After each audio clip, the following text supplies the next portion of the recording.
앞부분에 읽은 말씀 3절과 5절 말씀에 같은 표현이 나옵니다. 3절을 한 번 더 보면 너희에게 이르노니 아니라 너희도 만일 회개하지 아니하면 다 이와 같이 망하리라.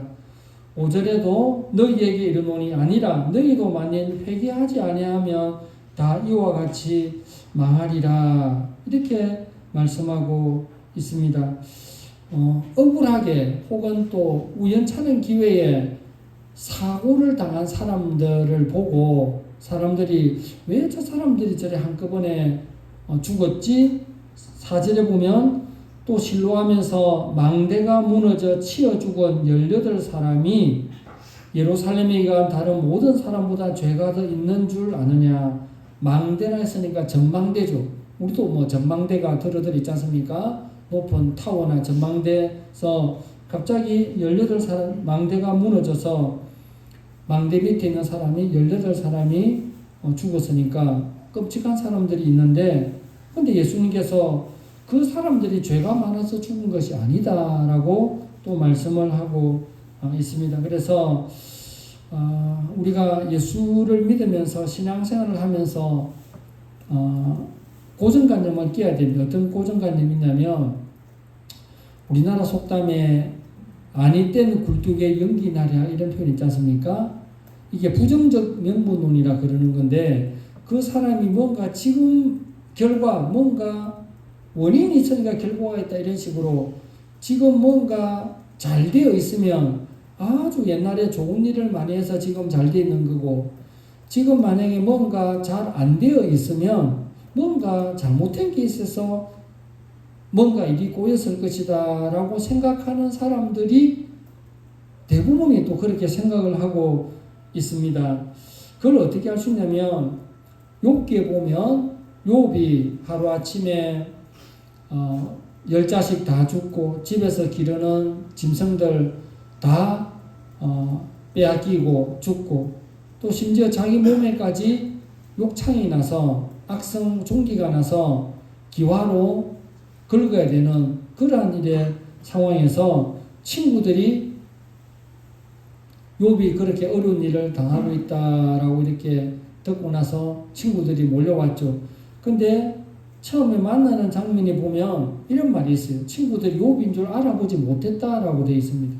얼마나 흉측했으면, 살이 빠졌으면, 니 진짜 욥 맞나? 이렇게. 우리도 아주 아픈 사람들 보면 못 알아봤다 그러잖아요.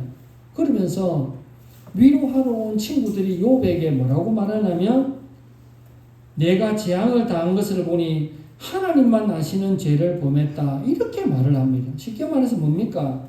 숨은 죄를 회개하라는 겁니다.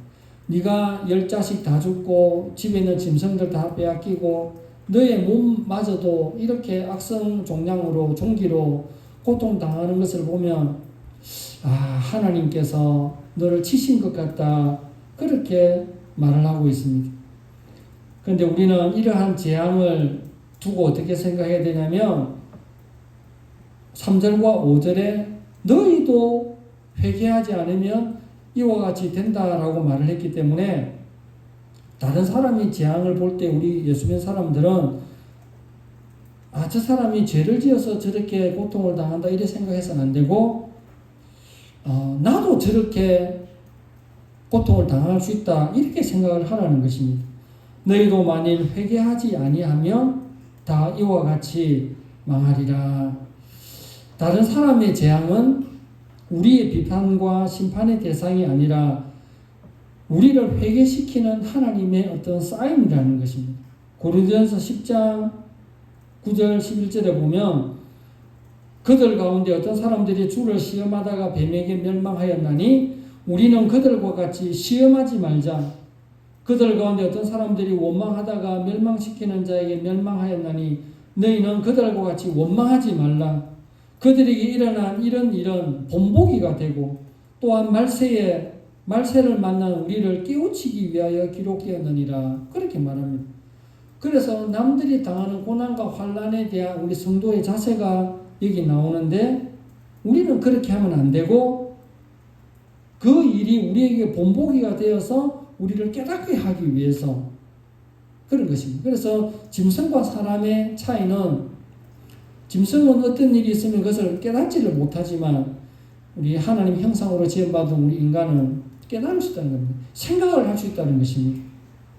그래서 세상에는 도처에서 사고로, 질병으로, 전쟁으로, 지진으로 무수한 사람들이 죽어가고 있습니다. 그들이 그렇게 죽는 것은 우리보다 죄를 더 많이 지어서 죽는 것이 아니라 우리 인간의 대표로 죽은 것입니다. 우리 인간의 대표로 그들이 죽은 것입니다. 심판자의 눈으로 우리가 그들을 바라봐서는 안 되고 우리도 동일한 하나님의 진노를 받을 만한 그런 사람이다라고 생각하면서 바라보아야 됩니다.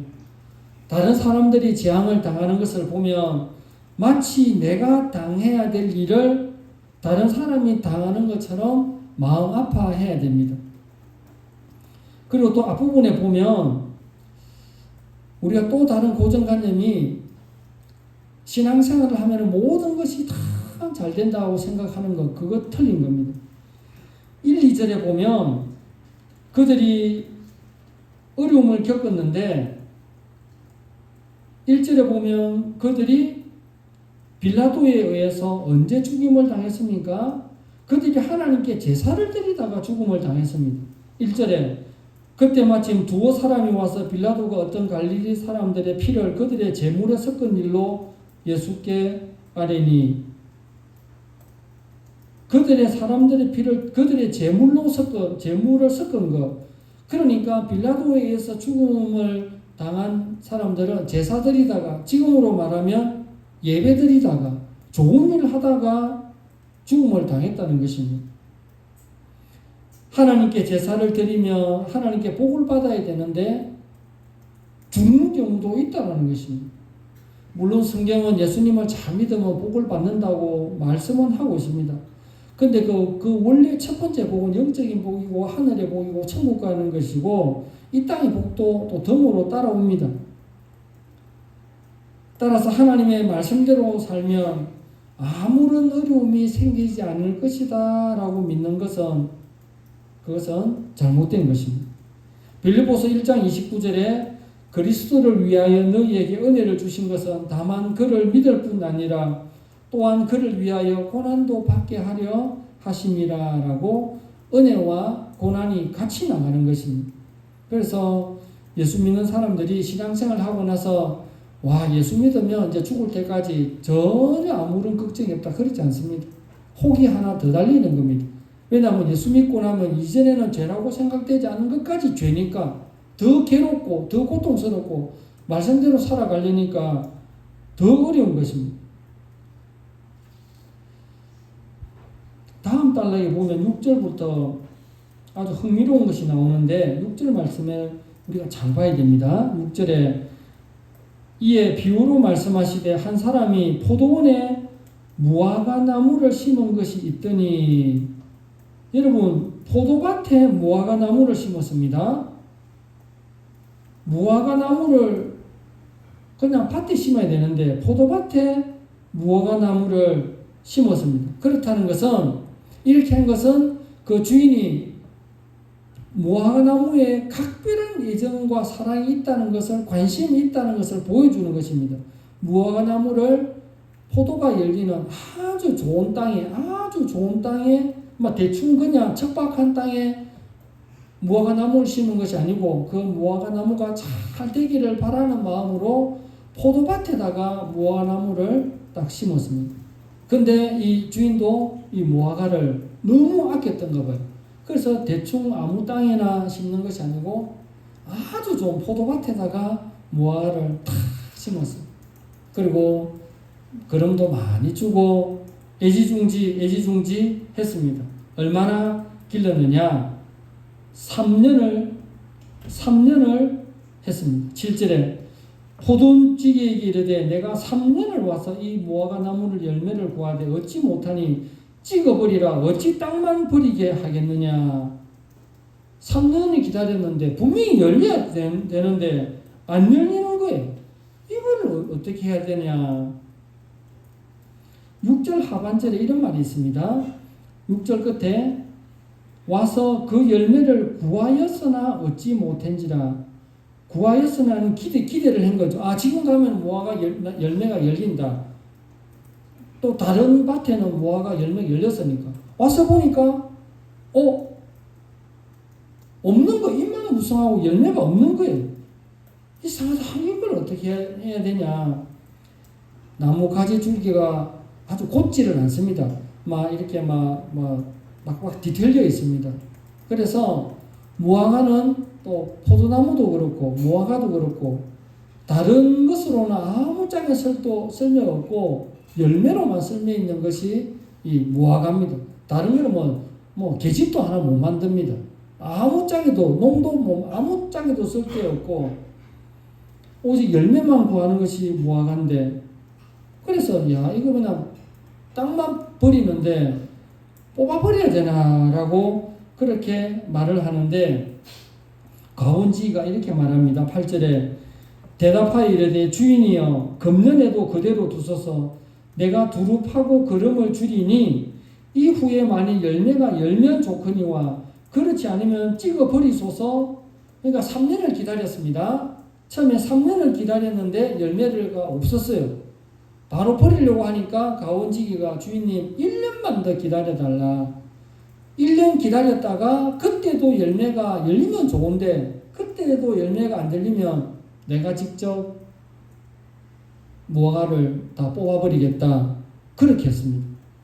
여러분 1년 뒤에 열매가 열렸겠습니까? 안 열렸겠습니까? 여러분 이 비유가 구절로서 끝이 나버려요. 1년 후에 어떻게 되었더라 이런 말이 없어요. 왜 예수님께서 이 열매 없는 무화과 나무 비유를 1년만 더 기다려달라. 그때도 열매가 열리지 않으면 무화과를 그냥 베어 버리십시오. 라고 비유가 끝이 나요. 1년 이로 하여금 설교를 듣는 이로 하여금 굉장히 궁금합니다. 1년 뒤에는 어떻게 됐을까? 열매가 안 열렸을 거예요. 왜냐? 이 비유가 뭐냐면 포도원 주인은 하나님을 뜻하고 포도원에 심겨진 무화과 나무는 이스라엘을 뜻하고 포도원 지기는 예수님을 나타냅니다. 포도원에 심겨진 무화과 나무는 하나님의 택한 백성으로서 특별한 은총과 축복을 누린 이스라엘을 가리킵니다. 그런데 이스라엘이 아무리 기다려도 하나님께 돌아오지 않고 열매가 없으니까 예수님께서 하나님에게 1년만 더 기다려 주십시오. 그때는 돌아옵니다. 라고 하였는데 1년 뒤에도 그들이 열매를 맺지 못했습니다. 그것을 어떻게 알 수 있냐면 이 예수님께서 이 말씀을 하신 이후로 한 40년 지나서 예루살렘이 로마의 디도 장군에 의해서 예루살렘이 멸망을 당합니다. 그걸 봐서 우리는 이제 촛대가 하나님의 택한 백성이 이스라엘에게서 이제 전 세계로 이방인에게로 흩어져 나갔다라는 것을 알 수가 있습니다. 잎만 무성했지만 열매가 없는 이 무화과 나무, 당시에 이스라엘을 상징합니다. 우리나라가 60년도, 70년도, 80년도 정말 교회가 급속도로 부흥을 했죠. 그런데 지금은 급속도로 기독교가 힘을 잃어가고 있습니다. 유럽의 교회는 엄청난 역사를 자랑하고 있습니다.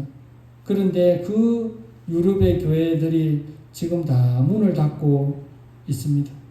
참 어려운 시대를 살아가고 있습니다. 그래서 열매 없는, 잎만 무성한 열매 없는 무화과 나무가 비단 이스라엘만 뜻하는 것이 아니라 오늘 우리를 또 말하는 것은 아닌지 이렇게 해야 됩니다. 이 비유는 결론을 맺고 있지 않습니다. 1년만 더 기다려달라. 열매가 맺히면 좋고 그때라도 열매가 안 맺히면 무화과 나무를 베어버리겠다. 사람들 하면 굉장히 궁금하게 합니다. 1년 뒤는 어떻게 됐을까? 저 무화과 나무가 그대로 있을까? 예수님께서 결론을 말씀하지 않는 것은 각자 결론을 내라는 겁니다. 우리 이 말씀을 읽는 사람들이 내가 마치 예수님이 되어서 예수님 진짜 내가 열심히 해서 1년 뒤에는 열매를 내겠습니다. 라는 그러한 결단을 각자 하라는 것입니다. 각자 하면서 하나님께서 부어주시는 그 은혜를 한번 생각해 보라는 것입니다. 하나님의 인내에는 한계가 있겠죠. 처음에 3년을 기다렸고 또 1년만 더 했으니까 4년을 기다린 거죠. 4년을 기다려도 안 될 경우에 하나님은 뒤돌아보지 않고 다른 열매를 찾아서 나가시는 분입니다. 우리 예수님께서 공생에 3년 동안 3년을 기다렸다 했는데 예수님의 사역이 3년이잖아요. 이 비유가 같이 가는 것입니다. 3년을 기다리도 열매가 없는 무화과나무, 3년을 이스라엘 땅에서 복음을 전하였지만 그들이 영접하지 않았던 이스라엘 백성들, 그들이 하나님이 예수님 입장에서는 지금 예수님 자신의 이야기를 하고 있는 것입니다. 어째 3년을 기다려도 열매가 없나? 예수님 스스로가 내가 3년을 사역했는데 어떻게 나를 알아보는 사람이 없나라고 하면서 예수님 스스로 십자가에 달려 돌아가시지 않습니까? 이제 더운 바람이 지나고 나면은 또 언제 더웠냐 싶을 정도로 8월 셋째 주 지나고 나면 내 말 정확합니다. 보세요. 8월 셋째 주부터는 찬물에 샤워하기가 힘들어요. 딱 8월 셋째 주더라고. 하나님께서 우리에게도 은혜를 주시고 하나님께서 우리에게도 열매를 찾으실 것입니다. 그때 하나님께 우리가 내어드릴 것이 있는 그런 열매 맺는 신앙이 우리 가운데 넘쳐나기를 주님의 이름으로 축원합니다.